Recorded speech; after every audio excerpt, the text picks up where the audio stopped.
ಅತ್ತೆ ಆದವರು ಅಪರೂಪಕ್ಕೆ ಒಂದು ಕಂಡೀಷನ್ ಹಾಕಿದ್ರಿ. ಸೊಸೆ ಆದವಳು ನಿಮ್ಮ ಮಾತಿಗೆ ಬಿಡ್ಗಾಸನ್ ಕಿಮ್ಮತ್ತು ಕೊಡ್ಬೇಡ್ವೆ. ಪಾಪ ರೀ, ನಿಮ್ಮನ್ನು ನೋಡಿದ್ರೆ ಅಯ್ಯಯ್ಯೋ ಅನಿಸ್ತಾ ಇದೆ.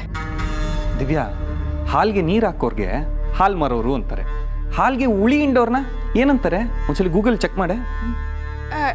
ಆ ಥರದ್ದು ನಾನು ಏನಪ್ಪ ಮಾತಾಡಿದೆ ಇವಾಗ? ಅಯ್ಯೋ ಆಂಟಿ, ನಾನೇ ನಿಮ್ಮ ಬಗ್ಗೆ ಮಾತಾಡಲಿಲ್ಲ.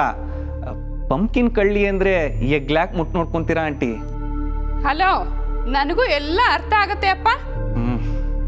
ಆಗೋದಾಗಿದ್ದಿದ್ರೆ ಅವಾಗವಾಗ ಈ ಥರ ಬಂದು ಟಾರ್ಚರ್ ಕೊಡ್ತಿರ್ಲಿಲ್ಲ. ಸಾಕು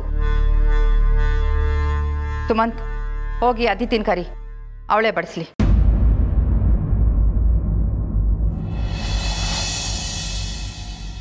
ಅದಕ್ಕೆ ಬಂದ್ರು.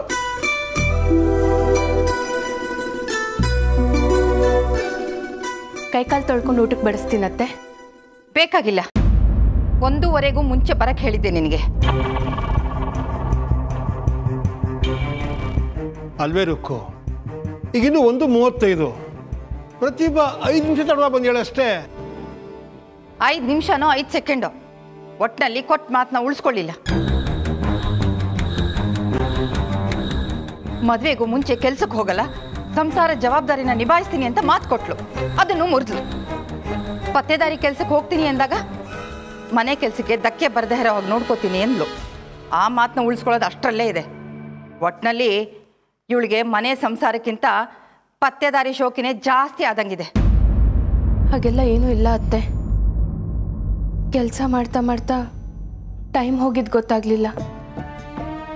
ಇವತ್ತೊಂದಿನ ಕ್ಷಮಿಸ್ಬಿಡಿ, ನಾಳೆಯಿಂದ ಈ ಥರ ಆಗಲ್ಲ.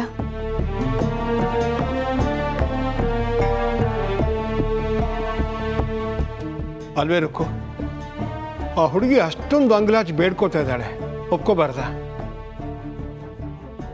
ಈಗ ನೀ ಹಠ ಮಾಡಿದ್ರೆ ನಾವು ಊಟ ಮಾಡೋದಿಲ್ಲ. ಆಯ್ತಾಯ್ತು ಬಿಡಿ, ನೀವು ಯಾವಾಗಲೂ ನಿಮ್ಮ ಸೊಸೆ ಪರ ತಾನೆ. ನೀನೇನು ಮುಖ ನೋಡ್ತಾ ಇದೀಯಾ? ಹೋಗಿ ಬಡಿಸು.